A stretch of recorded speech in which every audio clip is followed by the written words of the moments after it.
Great. All right. Good to see everybody. My name is Andy O'Brien. I'm just trying to get this window off my screen. There we go. I'm the communications director for the Maine AFL-CIO. And I also write a couple of history columns for the Bollard in Portland called Radical Mainers, and another one for Africa, which is also a free monthly newspaper that covers news from the immigrant community. And so first I want to say that history is a collaborative project. It really is. And there's a lot of people who I owe a debt of gratitude for providing, for doing a lot of this research. People like Gerald Talbot, Harriet Price, Bob Green, who are all excellent Black historians or historians of Black history in Maine, and many others. Some of this I got from Portland tour guide Dugan Murphy, who's a great tour guide who can show you around Portland and tell you all about women's history and Black history and all types of interesting types of history. So I'm going to start. We're starting in the 1820s, and this will run from the 1820s to the eve of the Civil War.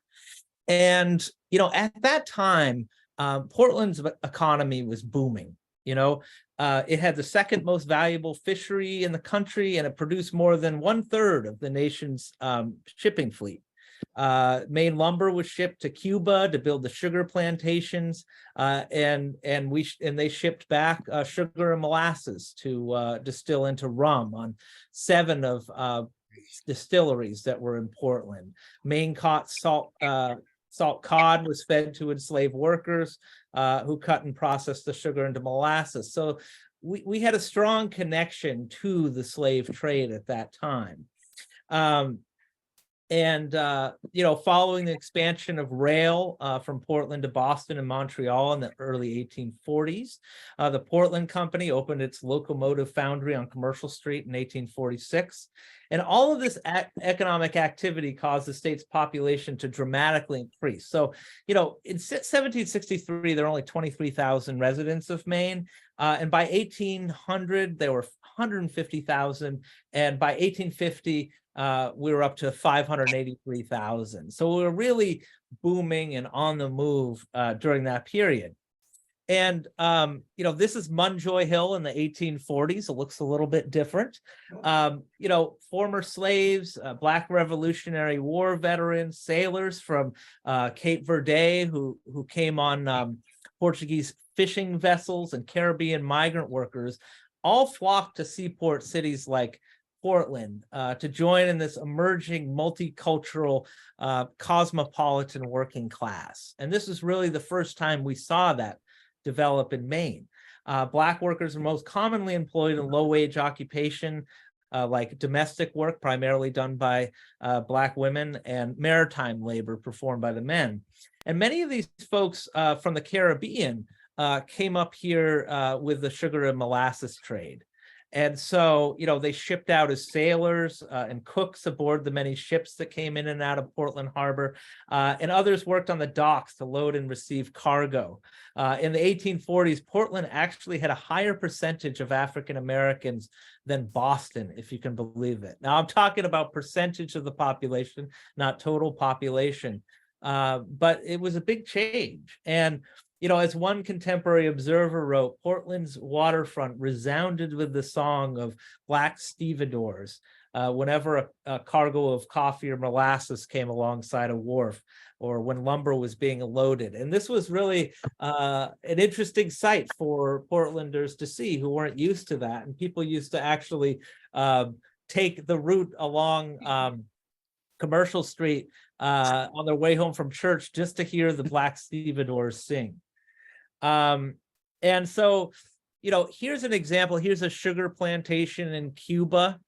And here's John Bundy's sugar factory at Maple Street in Portland. And so that's good. in those days, there was a thriving Black neighborhood on Mount Fort and Newbury Streets on Mount Joy, known then as Munjoy Hill. And white Portlanders disparagingly described it as N-word town. So that sort of gives you a feel for the level of racism that existed at that time. At one point in the 1840s, so anyway, the wages for Black maritime workers were very low, and it was very difficult and precarious work. As there's a lot of these African-American sea shanties that went like, "Oh, rouse and buster is the cry, a Black man's wage is never high." These were jobs that local white people didn't want to take, and so they were available to Black workers. And it's important to note that Black workers were shut out of most trades. They were shut out of apprenticeships and guilds, and most professions. So this is what was available to them. And Black women are largely invisible in a lot of this history. You have to sort of be creative and look for the names, but they actually helped. Really were the lifeline to their families during hard times, because although the men were paid more, Black women's work was more stable. So although the Black neighborhood was one of the poorest in the city, maritime jobs allowed Black Portlanders to achieve a level of respectability and financial stability. That was rare for free Black workers in northeastern cities at the time. This is a great book, which I highly recommend folks reading if they're interested in the story of Black maritime workers, which, at that time represented about, a quarter of the maritime workers and sailors, particularly in the U.S. This book by Jeffrey Bolster, Blackjacks, it talks a bit about Portland. And he writes, "If seafaring in the age of sail remained a contemptible occupation for white men, characterized by a lack of personal independence and reliance on paltry wages, it became an occupation of opportunity for slaves and recent freedmen." He writes that these Black seamen recognized the connection between the ships and the Southern plantation, which were run almost like a feudal plantation. They both manifested harshly exploitive elements of feudalism and capitalism, combining in one workplace the virtually unchecked personal authority of a feudal lord, he writes, and the impersonal appropriations of workers' labor that is so fundamental to capitalism. The Black seamen were often very politically engaged, and they were culturally sophisticated because they traveled all over the place and they met different people, and they could speak different language often. They were very influential in Black communities throughout the African diaspora of the United States and the Caribbean. Before there was a Black press in the United States, this informal sort of communications network carried news about global events like the Haitian Revolution, when the enslaved workers of Haiti overthrew the white plantation elite and formed this, the first Black republic in the Western Hemisphere. And they would also discuss the fiery debate between abolitionists and the colonizationists who wanted to send free Blacks back to Africa. And so, one of these people that really engaged in this was a man who spent a lot of time in Portland. His name was John Brown Russwurm, and he was a abolitionist and a pioneering Black journalist. He founded the first Black Black-run newspaper in the United States. He was originally from Jamaica. His father was white. His mother was likely enslaved, although they had, from what I've read, an equal relationship, for whatever that's worth. His father, he was sent to Quebec to go to school because there weren't opportunities for Black youth to go to school there. And his father moved to Maine and remarried because his former wife died. And so he was on his deathbed when John Brown Russwurm was called to Maine, and he died. And his wife and their family adopted John Brown Russwurm. And so he couldn't go to local schools because he was Black. He had a very difficult time getting in, but fortunately he was very privileged.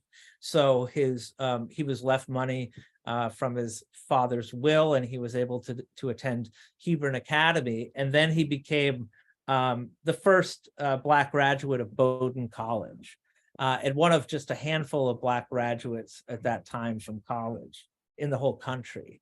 And he focused his graduation address at Bowdoin on the Haitian Revolution, and he praised it. And he said all these things that would be considered very radical, but it was very well received by the white audiences at the time. And, you know, the Eastern Argus, which was not the most enlightened newspaper at the time, reported about how much people were loved this speech about how these enslaved Black workers overthrew the colonial elites. And so John Brown Russwurm actually ended up moving to New York City, and he founded Freedom's Journal with a man named Samuel Cornish. And, you know, this was the first Black-owned newspaper in the United States. And as I said, it was an opportunity for the first time for African Americans to speak for themselves, because too often, as I said, others were speaking for us. And if you read any of the white-run newspapers at the time, or virtually 99.999% of the newspapers, they had no problem in speaking for African Americans. And so this was the first time they could really speak, and they spoke out against slavery and against racial discrimination. And they promoted literacy and self-improvement and Black empowerment. And so, you know, eventually Russwurm actually moved to Liberia, even though he opposed the idea of sending African Americans to this colony that was set up by the American Colonization Society with government support as a kind of safety valve for white people to sort of basically get rid of African Americans, free African Americans in the US. But there were two figures that I think are prominent in this story who read and distributed Freedom's Journal. And the first I want to talk about is David Walker. And David Walker was from Boston, and he wrote this revolutionary 1829 pamphlet titled "Appeal to the Colored Citizens of the World." And basically, he exposed the hypocrisy of white Christians in turning a blind eye to slavery. And he called for free Blacks and enslaved Blacks in the South to unify and form a revolution. And as he said, you know, they want us for slaves and think nothing of murdering us.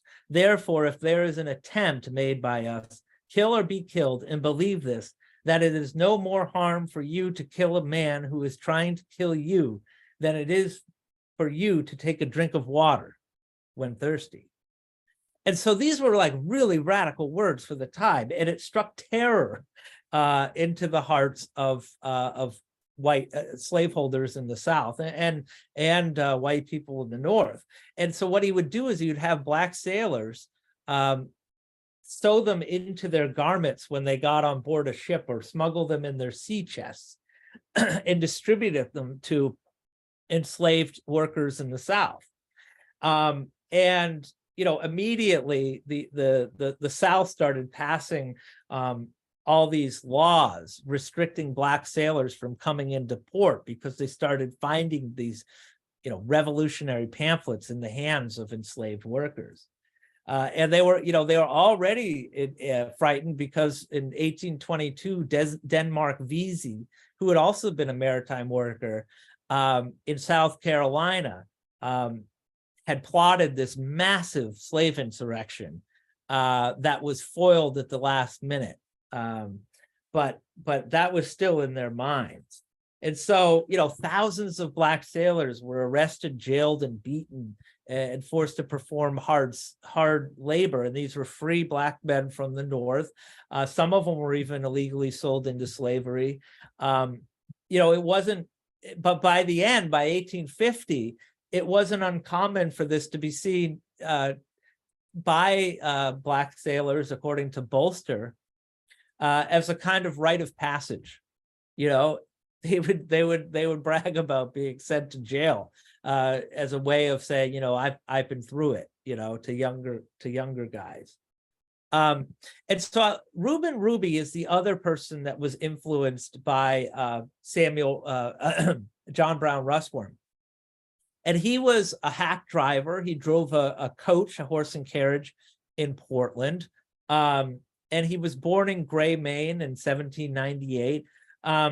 And, it's believed he was probably biracial.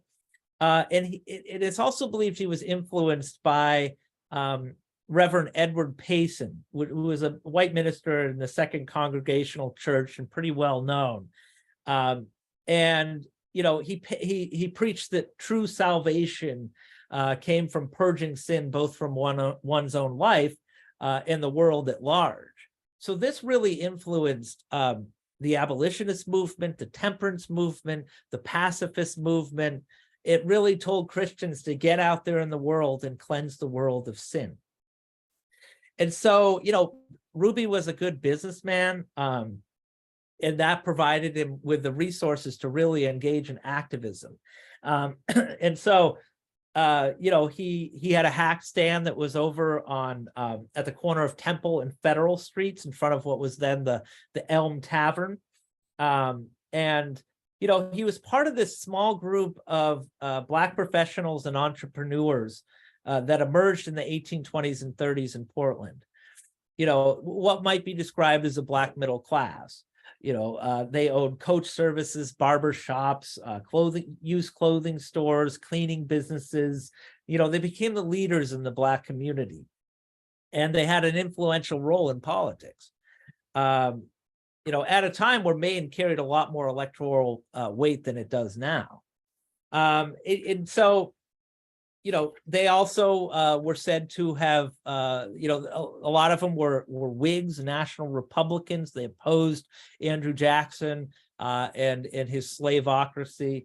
And they were credited with helping to elect Maine's radical Republican William Pitt Pheasanton, who became an anti-slavery congressman in the 1840s, according to historian Van Gost, who's written about Black politics in Portland.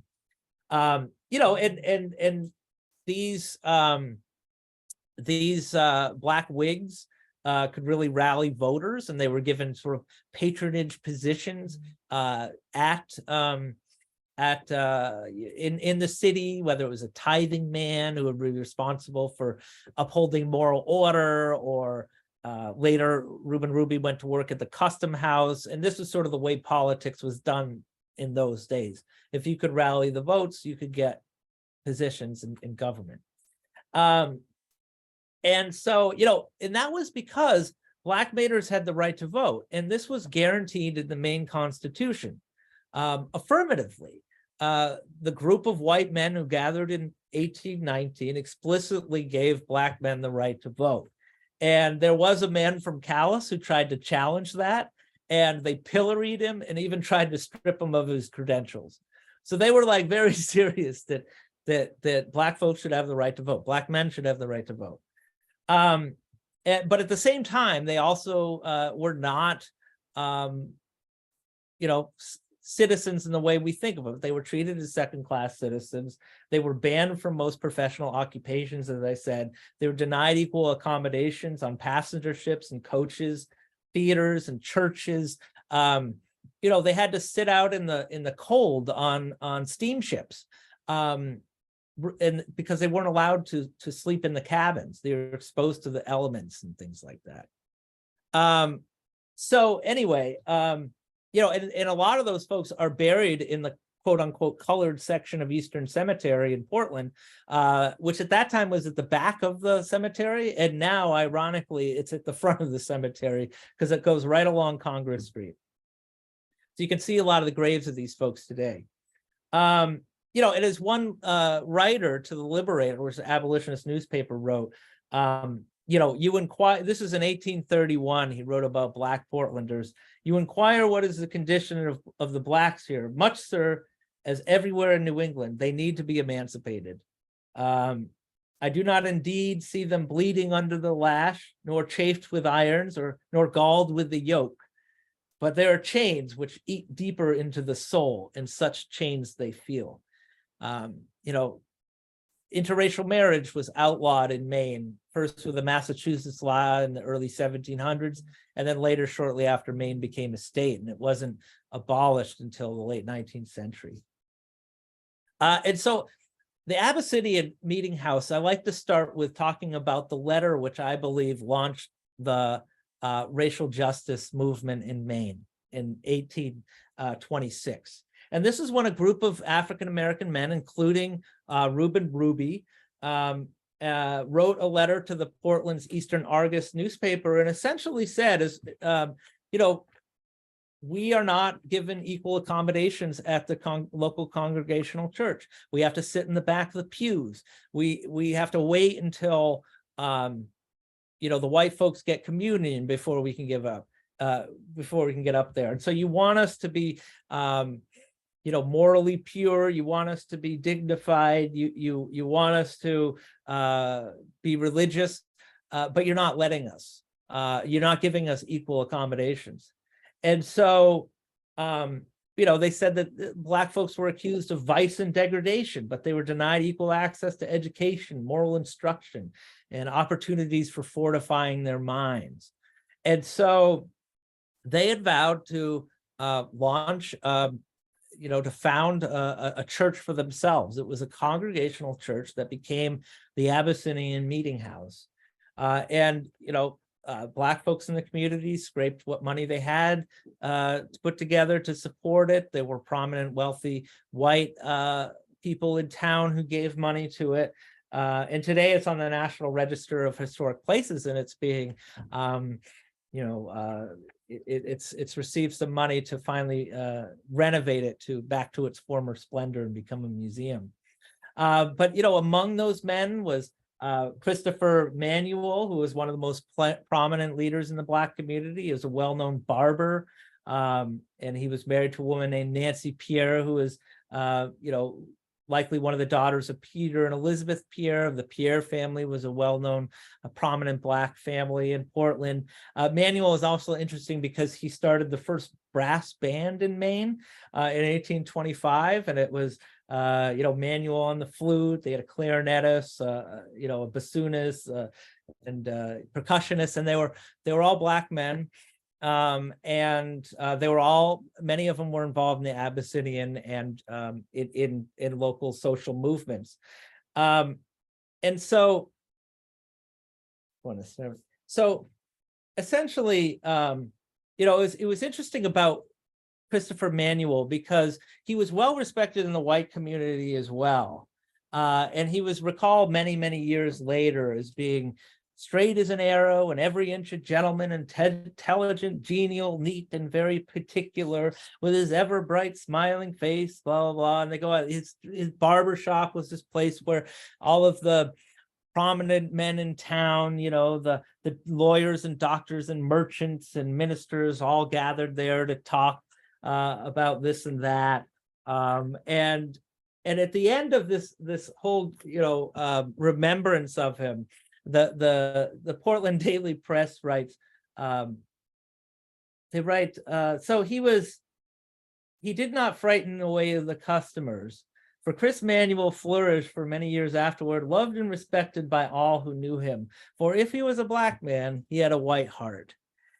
And, you know, you look at a phrase like that, and, you know, you could easily interpret that to be sort of a racist backhanded compliment that kind of illustrated how white society viewed successful Black men at that time as the exception. to people that they widely viewed as inferior. Men like Ruby and Manuel were seen as the good ones because they didn't fit into their racist stereotypes. And time again, you would see these newspapers in Maine, blatantly use the N-word and talk really disparagingly about Black folks. And then in other pieces, they'd be like, our Black community is, they're very intelligent, they're hardworking, they're great people, all this other stuff. And so you just sort of see how they would sort of compartmentalize their racism. And so, for much of his early career, getting back to Reuben Ruby, he focuses activism on destroying prejudices, on encouraging, African Americans to improve themselves through education, temperance, and moral uplift. But as they learned, white supremacy is just as stubborn in the North as it is in the South. And they could become respectable in the eyes of white society, but it did not mean that white people would respect them as equals. And so this is Abyssinian when it was converted into tenements in 1924. It eventually went out in the 1910s, and people moved over to the AME Zion Church up the road. And here it is today. So I want to talk about William Lloyd Garrison's visit to Portland in 1832. William Lloyd Garrison was a white abolitionist activist, and he founded the Liberator newspaper, which is the main anti-slavery news organ in the country at that time. In 1831, the following year, he formed the New England Anti-Slavery Society, which was one of the earliest abolitionist society. And he started going out to spread the gospel, spread the word about abolition, which was very radical at this time. Whenever abolitionists went to speak in Maine, they were pelted with rocks and eggs. They had their lives threatened, where they went to go stay, people would bust out the windows because people in Maine and most of the North were really opposed to ending slavery. Number one, they didn't want to start they felt it was starting a civil war. It would start a civil war with the South, which eventually it did. And they didn't want to upset that. And also there were a lot of businesses in Maine that relied on the slave economy, particularly in places like Bath and in Portland. Bath was referred to a cotton town where abolitionists could risk being tarred and feathered for speaking. But in September of 1832, William Lloyd Garrison arrived in Portland Harbor on a ship, and Reuben Ruby met him there and took him around in his hack and showed him all the parts of Portland. And he was invited to his home where a number of local Black citizens met with him. The Abyssinian Church was still not done in the second floor, and so they had to meet in the basement, I believe. And so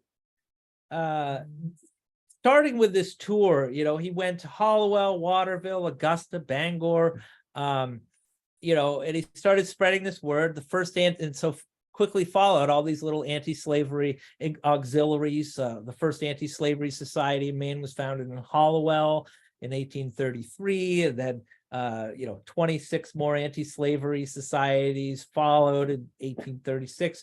In 1834, Reuben Ruby, Samuel Pheasanton, who was a well-known politician, lawyer, and Whig in Portland, and militia commander, formed the Maine Anti-Slavery Society up in Augusta.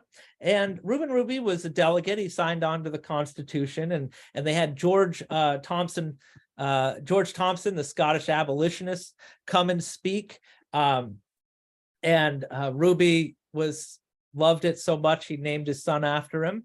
He actually named a lot of his sons after famous abolitionists. One of them was named William Wilberforce Ruby, who was a famous abolitionist, and he actually became He actually became the district fire chief in Portland. Is probably the last Black fire chief we've had, and is credited with saving the Abyssinian Meetinghouse from the Great Fire of 1866. He was the first one recorded to have spotted the fire. And of course, George Thompson Ruby became a famous state senator in Texas during Reconstruction, radical Republican senator. And so, all these anti-slavery societies started to form. And at that time, William Lloyd Garrison and his supporters were really against this idea of this colonization society. And they were trying to organize in Maine. And the Colonization Society, as I mentioned before, was sort of a coalition of Southern white slaveholders, and Northern sort of liberal-minded folks. The Southern slaveholders wanted to, and both of them were united to try to send free African Americans back to Africa, as they put it, in the colony of Liberia, and the white and for the Southern slaveholders, it was, this is a problem for us. Free Black people in the North are spreading the seeds of abolition. People like David Walker, they're starting insurrections. In 1831, Nat Turner led his insurrection of enslaved workers, killing, I think, 60 white folks down in Virginia. And they were worried about a Haitian revolution. So free Black folks, to them, were a problem, and they wanted to send them back, send them to Africa. And for Northerners, Northern whites, they were like, well, this will never be an equal society, so they might as well colonize Liberia, because they can never achieve equality here. And some of those folks actually changed sides and became abolitionists, people like John Neal, who was a big famous writer and editor from Portland. But William Lloyd Garrison despised the Colonization Society, and one of his purposes in coming to Maine was to combat their influence. And there's a man, his name was Reverend William C. Monroe. He was a Black preacher in Portland, who an abolitionist, Underground Railroad conductor, who was founding a Baptist mission here, with another reverend named George H. Black, on Federal Street. And there was a big meeting of the colonizationists, and Reverend Monroe went in there and stood up, and he said, in the last war, when Blacks were needed to fight for this country, then they were all American citizens, soldiers, they were brave soldiers. But when that war was over, then we were all Africans, and we must all be sent out of the country. Monroe apparently was enslaved at some point in his younger years. He pointed to scars on his head inflicted by slaveholders, and told how his own brother had abused him and tried to sell him for a slave. And he declared that the American Colonization Society was a plot to get rid of the free Negro, a conspiracy founded upon the basest sort of prejudice. And the meeting just erupted, and people were freaking out. Samuel Fessenden had to jump in and restore order. But this was how the vast majority of African Americans felt about the Colonization Society. They had fought in the American Revolution. Many of them had won their freedom that way. And they had a right just as much to this country as white people. In many ways, they built the colonial economy with their free labor. And so they weren't accepting this at all, as best as the ACS tried to recruit them. And so, this was, Black historian Carter Woodsum has described this period between 1830 and 1835 as the greatest single period of racial oppression free Blacks endured in the first part of the 19th century. And this was because the population of free African Americans had expanded, exploded. From 1790, there were 59,000 to 300,000 in 1830. And this accompanied this rise in Black militancy that really threatened the institution of slavery and, the stability of the country as it was. And so actually, while he was in Portland, Monroe was one of the first Black founder, was the only Black founder among a number of white abolitionists of Noyes Academy down in Canaan, New Hampshire. And as I said, Reuben Ruby and all these activists were fighting for equal education. And the Noyes Academy was really one of the second, I think, integrated college that was founded by abolitionists, and it began with 28 white students and 14 Black students. Well, a lot of these were all free Blacks who, many of them traveled hundreds of miles to get the chance to be educated here. But white folks weren't taking it. It was 14 Black folks getting an education. And so on August 10th, 1835, nearly 500 white men destroyed the Noyes Academy in Canaan, New Hampshire, using 100 oxen to pull the schoolhouse off its foundation and drag it a mile down the road. After destroying the school, the mob fired cannons into the homes where the African-American students were boarding and threatened them. Shots were exchanged. Some of the Black students had guns, which created a distraction for the Black students to escape out of town. Despite attempts to repair and reopen the school, the structure was burnt to the ground 3 years later. So this is what they were up against. And later, Monroe's a really interesting character. He went to found the Second Baptist Church of Detroit, founded the Vigilant Society to help people escape from slavery into Canada.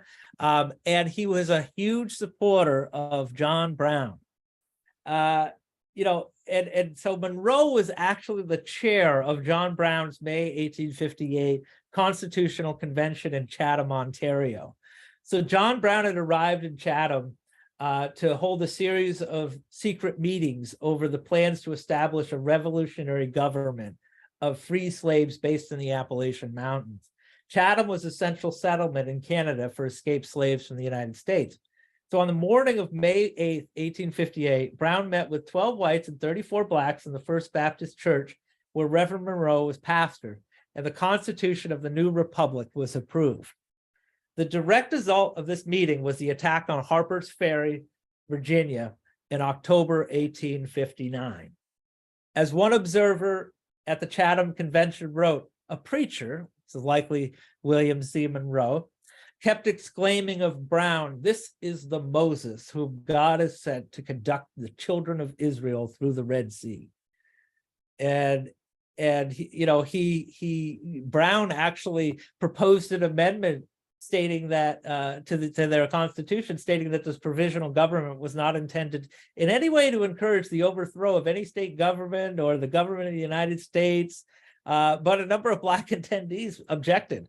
And so someone eventually just moved to remove that amendment, and it was seconded by the famous Black writer and abolitionist Martin Delany and William Monroe. And so he actually eventually immigrated to Liberia, like Russworm, and that's where he died eventually.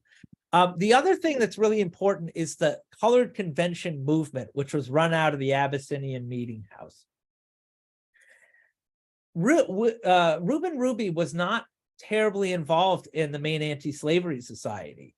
It was, as Edward Shriver, who's a Maine historian, is described as Black politics without Blacks.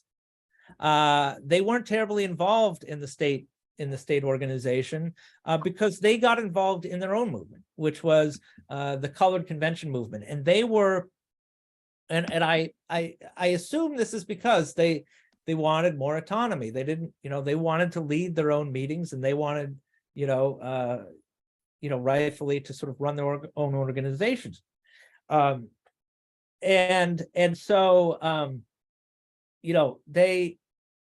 they led the organization through the 1830s, and 40s. It actually lasted through the entire 19th century. And so, Ruby first became involved in this organization called the American Association of Free Persons of Color, and then through the Colored Convention movement. And they held a meeting in 1835 to elect delegates to the convention, which was the Reverend George H. Black and William Ruby. And the colored convention movement stressed Black empowerment, temperance, moral uplift, and abolition, of course, and opposing the colonizationists.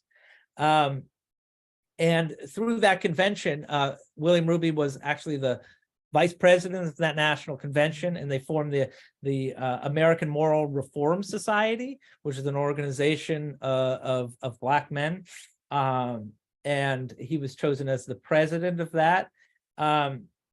These meetings included just most of the prominent writers, organizers, church leaders, newspaper editors, educators, and entrepreneurs from African-American leadership.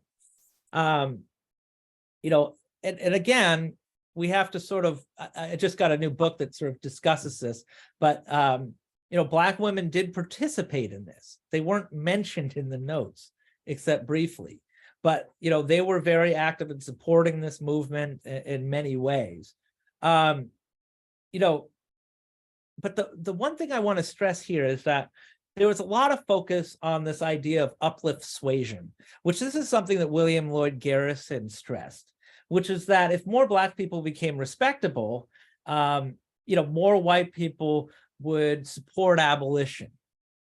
And this idea was eventually challenged by Frederick Douglass and Black leader Peter Paul Johnson, who said, essentially this idea, which is still held by people today, basically implies that it's Black people's fault that they are experiencing racism, that it's their fault for not being more respectable, when it's the other way around.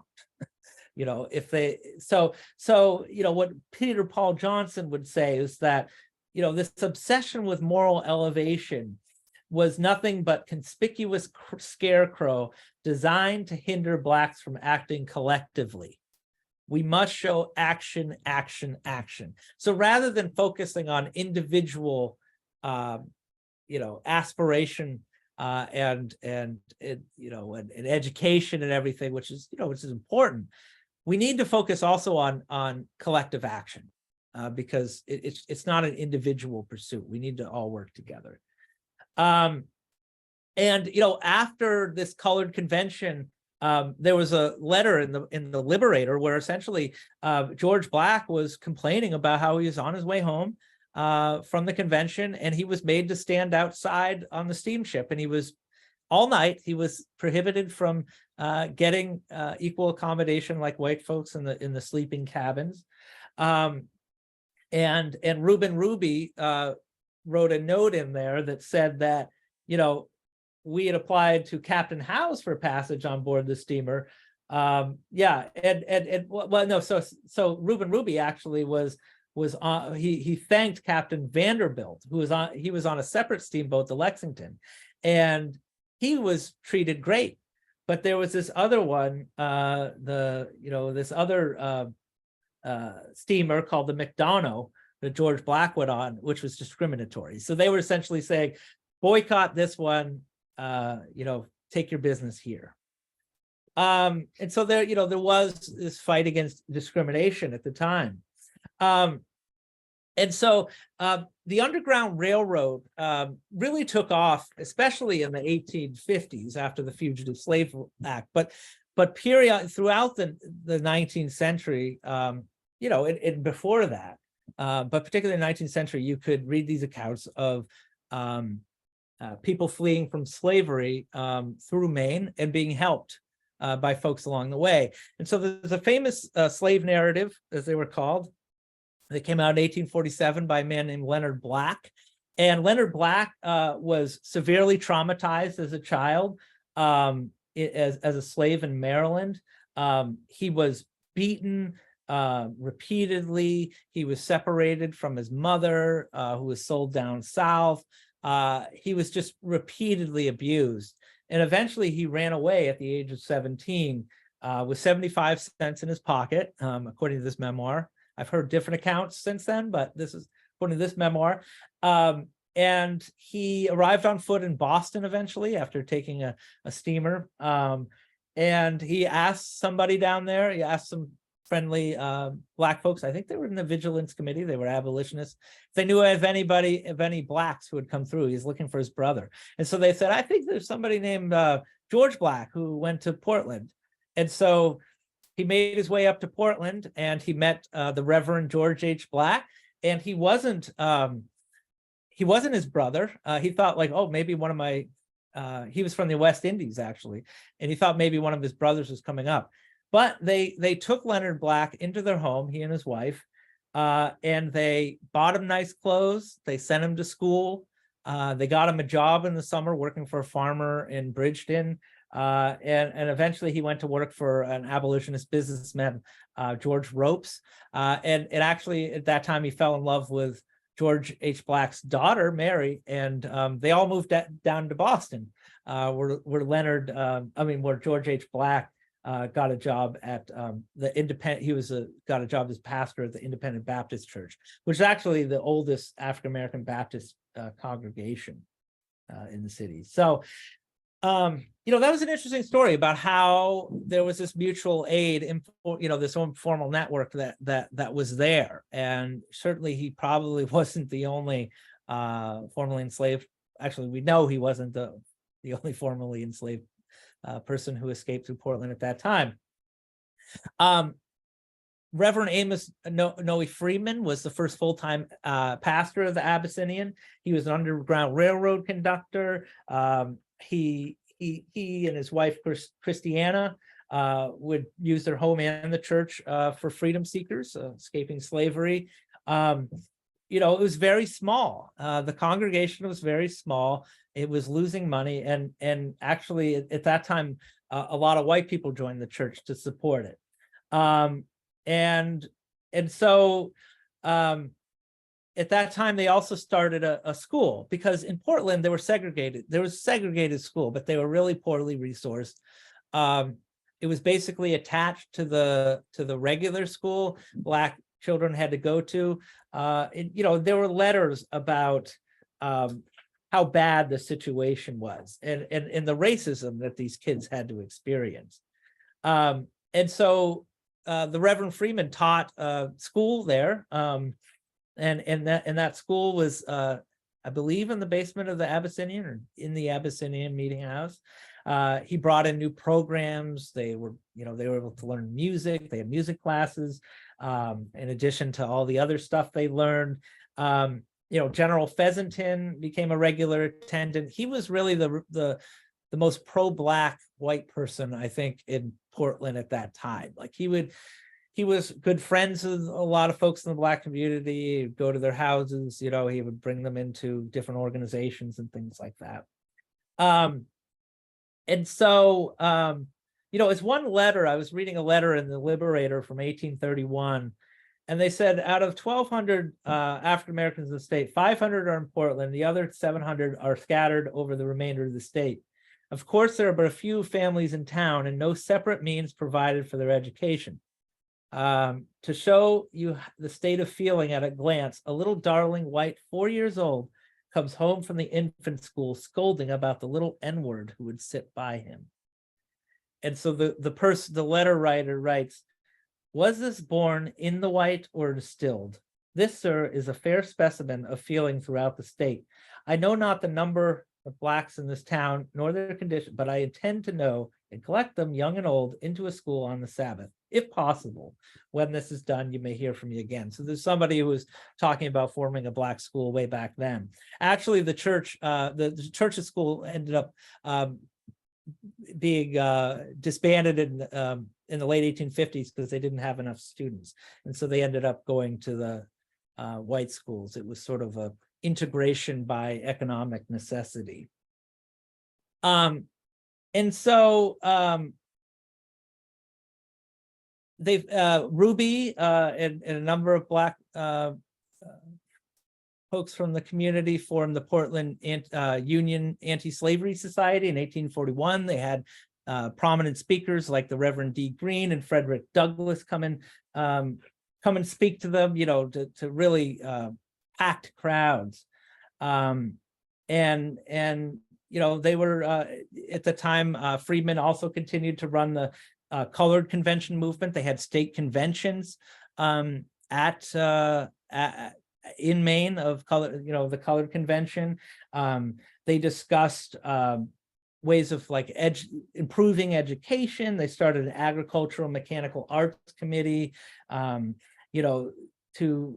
get African Americans into farming, teach young boys to learn the farming business and different trades, and all that kind of stuff. And as far as Black farmers, a lot of these people they wanted land. In those days, land was freedom. This is what people came from Europe for. My ancestors were squatters in the beginning, as most of Maine folks who settled in the 1700s. African Americans didn't have that opportunity because they were in slavery for the most part. Some of them were able to acquire land, a very few, but they didn't have that opportunity. As we saw later with the Malaga Island, where this Black fishing community was forcibly removed by the state. They were squatters, but they weren't offered terms like we were for the land, like my ancestors. The people who owned the land, these great landholders, said, okay, you improve the land, we'll give you a discount, here's what you pay. But for these African Americans in this fishing village, no, they were a blight on society and they needed to be removed. So these racist attitudes were just extremely common, and they got worse in certain times when people made, when Black folks made gains, when they had victories, when these moved, the end of slavery and stuff, there was inevitably a backlash where racism intensified. And so, at that time, the national slavery societies were split. There were fights between Garrison and the Tappins over whether they should be involved in politics. And the colored convention was just like, we just want the end of slavery. However we do it, just stop fighting. And as I said, they were very involved in Whig politics. And the big fight over getting involved in politics was an interesting one because it really turned out to be really flawed. I mean, the abolitionist organizing was really important and really influential, but this idea of not participating in politics that some of the people on the Garrison side would say really wasn't really realistic, because I just read a statistic that said by 1860 nearly 400 million enslaved laborers, valued collectively at over $3 billion. They produce an agricultural product that accounted for over half of American global exports, and this was more than the whole manufacturing output of the North. So these white slaveholders were not going to emancipate their enslaved workers without a fight. They were just worth too much to them, and they would justify it however they could. And the way they justified it was with really ugly means like slavery. And so, Maine and the Underground Railroad. There's a really interesting story, and I'm sort of going to start to finish this up a little bit, but in 1850, when the Fugitive Slave Law passed, they were really, this really infuriated people in the North. And because it forced state and local authorities to round up escaped slaves for their masters, it required them to participate in the slave trade, where before they could sort of ignore it. And nobody was safe. You could be fined if you helped an enslaved person escaped. Especially for African Americans, they were in constant fear of being. Some of them were former slaves, of being taken back into bondage, and even free people were were grabbed and sold into slavery. And so after the Fugitive Slave Law passed, which also eliminated due process before a jury for people who are captured to be sold into slavery, the Black citizens of Portland formed a Vigilant Society. And what this Vigilant Society was, and they formed this at the Abyssinian Meetinghouse in October of 1850. And it was basically to set up this organization to help aid fugitive slaves, as they were called. And so this meeting was described as very spirited. The speakers, as one account said, were frequently interrupted by bursts of applause. The colored people were determined to resist, to a man and woman, to any attempt to take a fellow being back to bondage. Should the slaveholder come hither for that purpose, he will find the colored people are prepared to give him a warm reception. Not a man is to be taken from Portland. Our motto is liberty or death. And these African-American men of Portland passed this resolution pledging to feed the hungry, clothe the naked, and give shelter and assistance to the fugitive slave from American slavery, and to resist unto death any and every effort to take them from the city for the purpose of enslaving him, any person of color who are united by the ties of common brotherhood. That's solidarity. The group noted that their forefathers had fought, bled, and died for liberty, and they were prepared to face violence again to stay by their convictions. And they formed this Vigilant Society. They put all their names out there in the newspaper, and they were a group of all African-American men from Portland.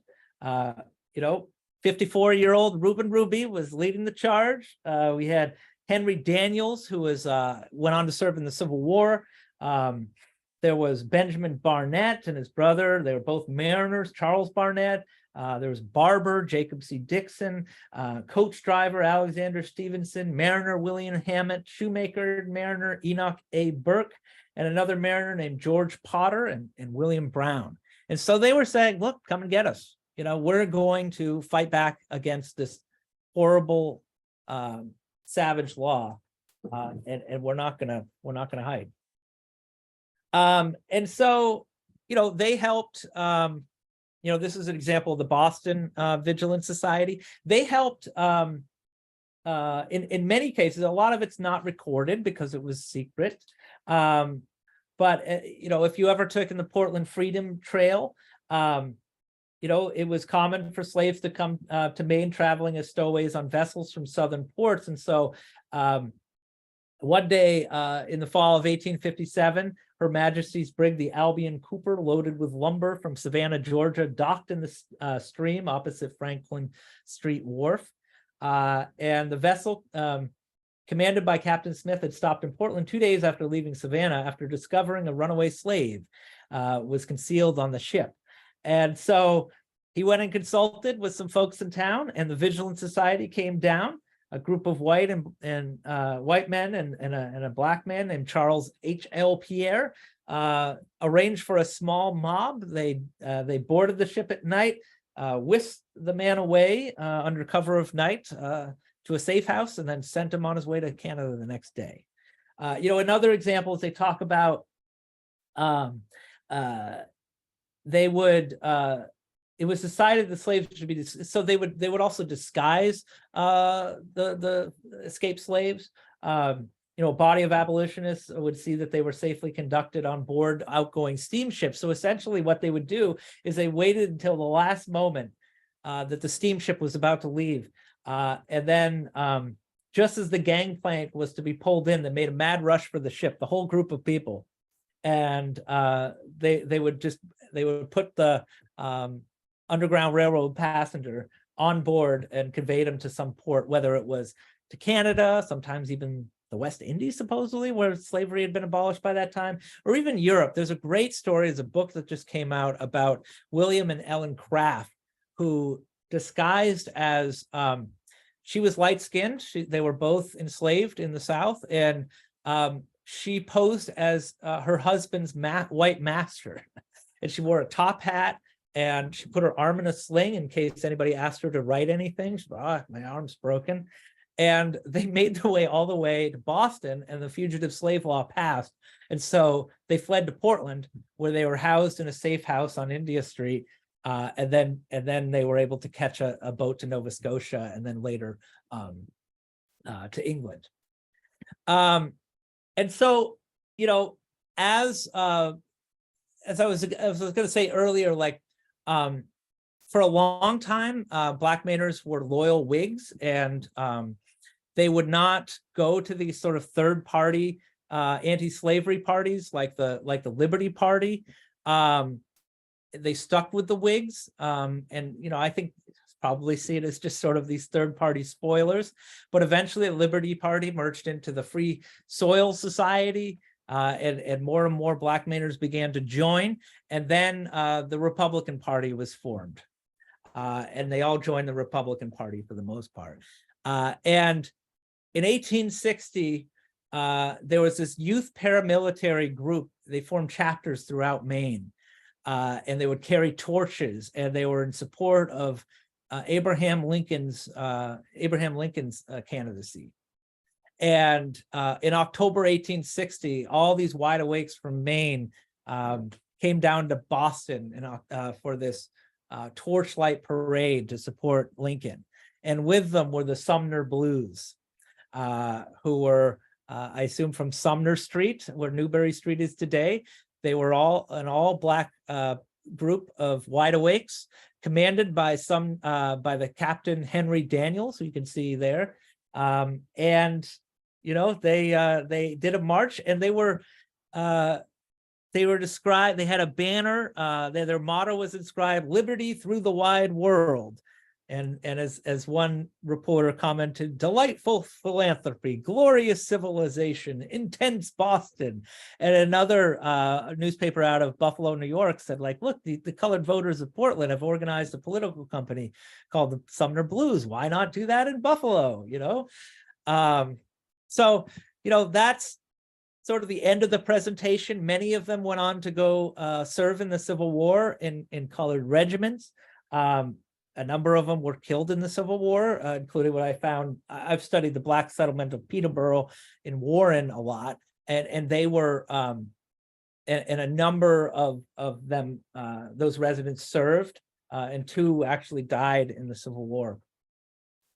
The last thing I want to say is, like, after the Civil War, there was a backlash. There was Reconstruction, and Maine politicians had supported Reconstruction, but white people started to get tired of it. And you started to see, partisan newspapers like the Argus run these articles about, Black workers coming up here and stealing our jobs.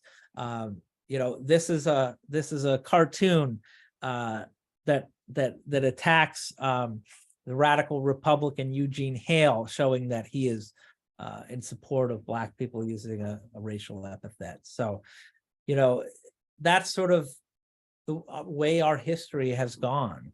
We saw the same thing with the founding of the NAACP in the 1900s, and then the backlash. You saw the Klan emerge, and then after that, it took a while for the civil rights movement to revive again in the 40s in Maine, and 50s and 60s, and so.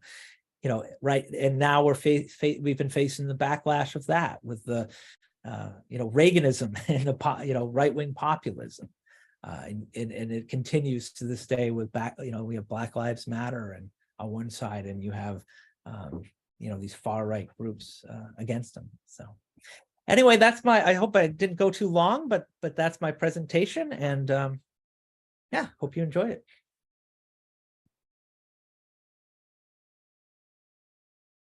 All right. Good job, Andy. That was awesome, man. That was excellent. Thank you. Good job. Thank you very much. When we did a walking tour down the old port, Frederick Douglass came to Portland, and some men wanted to attack him. Yes. However, women surrounded him in a circle, so they couldn't get to him. And it just, and you talking about this brought me back to because I never realized that Frederick Douglass actually been in Portland, but Oh yeah, he went as far as Machias. There was did he really? Yeah, there was an anti-slavery newspaper up there, and a big abolitionist, and Frederick Douglass came up there. Yeah. Might have even been before Portland, I'm not sure. But Right. yeah, made his way. Sojourner Truth spoke in Augusta. And like you said, there were a lot women in the anti-slavery movement, they had to fight for leadership roles, Right. because they're constantly being put down. The clergy threatened to leave over women participating. But one of the things they did, and you saw it time again, was they were the bodyguards for the abolitionist speakers time and time again. Yeah, and actually up at Green, because that's the church I was raised in. There's a picture. Is it Monroe? You said William C. Monroe. Yeah. Yes. There's a picture of him in the basement. Really? Yes, it is. Oh, Yeah. I would love to see that. Yeah. Oh, wow. Yeah, there's a picture of him downstairs in the basement of our church. Interesting. I wonder how he got there. But I mean, it's been there since it's always been there. Yeah. I had been I just found a picture of him recently online, because I've been looking all over. A lot of these people, unfortunately, we don't have photos of them or portraits. Right. Or writings. I love to have writings, Mhm. but fortunately we don't. Any questions for Andy O'Brien? I have a couple of a question and comment, I guess. So it so happens that today, for those who might be reading Heather Cox Richardson, who writes a daily history lesson comparing things that happened in the past and how they relate to today, pointed out that today is Maine's birthday. Is that not correct? Yeah. And so the whole politics of the compromise, I know what you presented was a tour de force, so this is by no means a criticism, but I'm just wondering how that kind of relates to what the activities that you talked about. You mean the Missouri Compromise? Yeah, and the struggle around statehood and Sure. what it meant. Yeah, I had to gloss over a bunch of stuff. I'm still getting it put together on these presentations. Well, But it should be an entire course, let's face it. oh yeah, absolutely. So yes, Maine was accepted into the Union as a free state as part of the Missouri Compromise. Missouri was a slave state, and as I mentioned, like Maine affirmatively gave African Americans the right to vote. And throughout that period, Southern politicians would bring up Maine for ridicule, because look at that, look at Maine. Stephen Douglas, who debated Abraham Lincoln, who was a pro-slavery senator from Illinois, would be like, Maine, they give Black people the right to vote. Come on, is that what we want in America? And so it was conflicted. Maine was progressive in some ways, in many ways it was regressive. The other question I had was about where obviously you found this stuff all over the place, but how you embarked on this journey of unearthing this stuff. Because well, as I sort of briefly mentioned in the beginning, there's a lot of good resources to read if you're interested. One of them, the Bible is Maine's Visible Black History, which is unfortunately out of print. But that has a lot of information in it, if you can get that at the library, about, Black communities in Maine. There's also a book called Black Bangor, about Bangor's Black community. Obviously, as I mentioned, Jeff Bolster's book, Blackjacks, about seafaring African Americans. There's but a lot of it, I actually just went and I just started searching newspaper archives, and that's what I've been doing for the past year or so. Whenever I have a free moment, it's just diving into newspapers and old books and things like that for any mention of Maine. is it still on those reels that make you dizzy when you try to? The good news is that a lot of it is being digitized, and I'm actually on the committee of the Maine State Archives on their newspaper, not Maine State Archives, Maine State Library on their newspaper board. And so, because I kept contacting them, I'm like, can you digitize this? Can you digitize this? So they are now digitizing all of the abolitionist newspapers and labor newspapers I gave them before 1860. So for 1960. And so I'm really excited about that. And so those should be available for free. I use some very expensive newspaper websites to get a lot of this information right now. I know the Boston Public Library probably has stuff pertaining to Maine as well, I would think. Yes, yeah. And this is the thing, like eventually I'd love to write a book about sort of radical Mainers in general, but you know, I'm right now I'm just doing the column, and then I want to go back and do all that research, like go to some of these places, research in the archives and stuff like that. Yeah, Andy, Steve Keaton. Yeah. Just wondering if you came across, or do we know if any slave ships came to Maine to drop off people? They did in the colonial period. There was a slave market in Wells. There was, you know, probably the most famous slave trader was William Pepperell down in Kittery in the early 1700s. You know, if you look at the Maine Historical Society website, you can find like his receipt for slaves brought over, and some of them died en route to Maine. And there were a lot of slaves in Maine. I think at one point I heard like 500 in the mid 1700s. But Maine wasn't very populated then either. Right.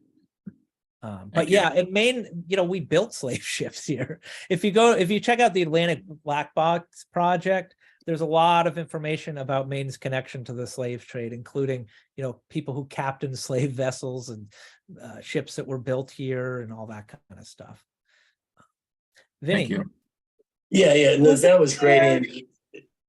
Oh. That was terrific, Andy. And I got in a couple of minutes late, and I did see the slide when you just went to this, you know, everybody on the screen. I saw the one that said black to green. Had you covered that in your earlier remarks? Thank you for asking me about that, because it was something Because that I was desperately looking to find that as I was looking around my junk pile to find that. But go ahead. Well, I you're a have a longshoreman. follow-up. Do you want to explain that history? Well, I mean, it's so Michael Conley. So I've been a member of Local 861 International Longshoremen for over 50 years. My father, 50 years before me, and the Pole and Longshoremen's Benevolent Society was founded in 1880. Probably the oldest benevolent society that's still really active in the state, and got the charter. And they were all, the vast majority of them were Irish immigrants, and some of the minutes were actually in Irish. So. Blacks really had the run of the waterfront until the Irish literally overcame them by numbers. Now, I don't know of any pitched battles. I don't know of any obvious anything as dramatic as that, but they just sort of pushed them out. And this happened, you know, anywhere from the 1850s into the 1860s, the beginning, I think, of the Civil War, and then afterwards. And Michael Conley, who's written a book, first of all, The Irish in Maine, and then second, a book about the Portland Longshoremen's Benevolent Society, writes about that. One of the first papers he did when he was studying for his PhD. And I was looking for that when you were talking about it. The second thing, and I plan on trying to do some research, because you've opened a couple of things here, because there is an interesting character. You're familiar, you might be, Andy, with Bishop James Healy. Yes. So he was his father was white from Northern Ireland, and his mother was a slave, and he became the second bishop of the state of Maine, and had some run-ins with, you know, Terence Powerley, with the head of the Knights of Labor. I mean, there was a lawsuit that went all the way to the Vatican. But I'm interested because there is some discussion about he wasn't very forthcoming, because he was light-skinned also, and he could pass. Matter of fact, somebody wrote a book. There's a couple of books about him. One of them is passing for white. Then the other one is the black is the something outcast. I don't think it's the black outcast. But anyways, I'm just curious, and there's a few incidents where he meets other Blacks in Portland, and I'm just wondering if at some point would he ever have come into contact with Reuben Ruby or any of the folks in the Abyssinian or any of the other folks in this movement? Because it seems that, I mean, one of the quotes in his book is that at the time there were only 500 referred to Negroes, Catholic Negroes in the state of Maine at that time. And I'm just, it just sort of intrigues me to see if there was any interconnection between those two.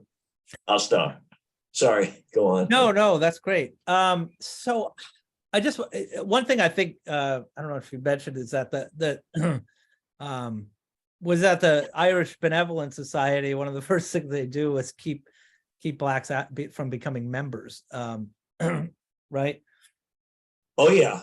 Yeah. The black, I mean, I don't know where that term came from, blackballed, but I mean, they literally had, and I don't know if I still have one. They actually had it was a contraption that took like little marbles, and if there was a black, white marbles, all the white marbles into the votes, but if you put one black marble in, that obviously blackballed the person, and that person did not get into your union or your benevolent, so-called benevolent association.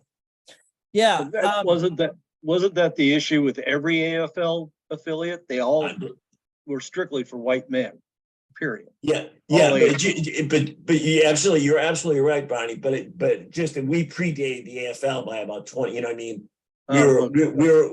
That's right. We were organized and caring for each other as a sort of self-help benevolent association in 1880. Yeah, I mean, it wasn't unique to Right. the longshoremen. It was Right. No, exactly.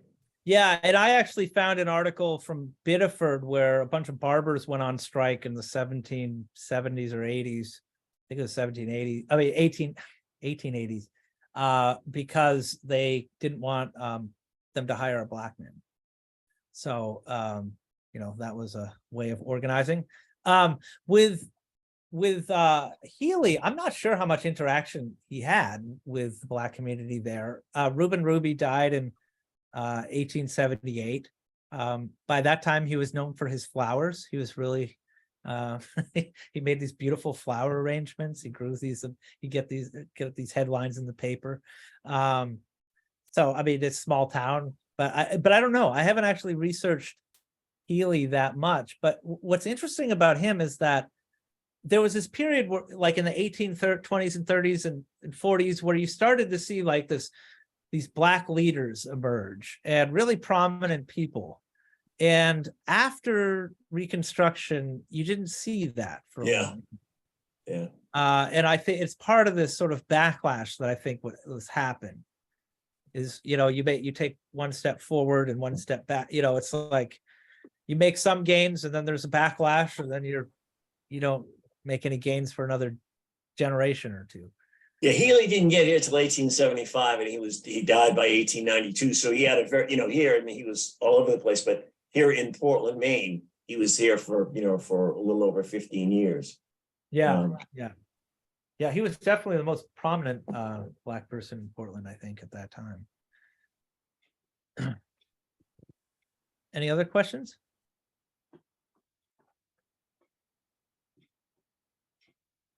Someday I need to talk to you folks about the Portland Red Caps. I'm really excited to talk about them. I've been doing some research and want to interview like Leonard Cummings and some of those folks down in Portland, related to the Red Caps and their fight to form a union with help from the Brotherhood of Sleeping Car Porters. Katie Cummings. I played a lot of pool with Tate Cummings when he worked at the Greyhound then, but he was from the Union Station. He was Leonard's brother. Yeah, he was one of the brothers there. And he played a lot of pool in a pool room that I hung around with back in the day. One of his brothers is still alive. I can't remember which one, but I was trying to get in touch with him. Cool. Awesome. Any more questions for Andy? Okay, well, Andy, thank you very much. This is very educational. Thank you so much for that. Thanks for having me. Okay.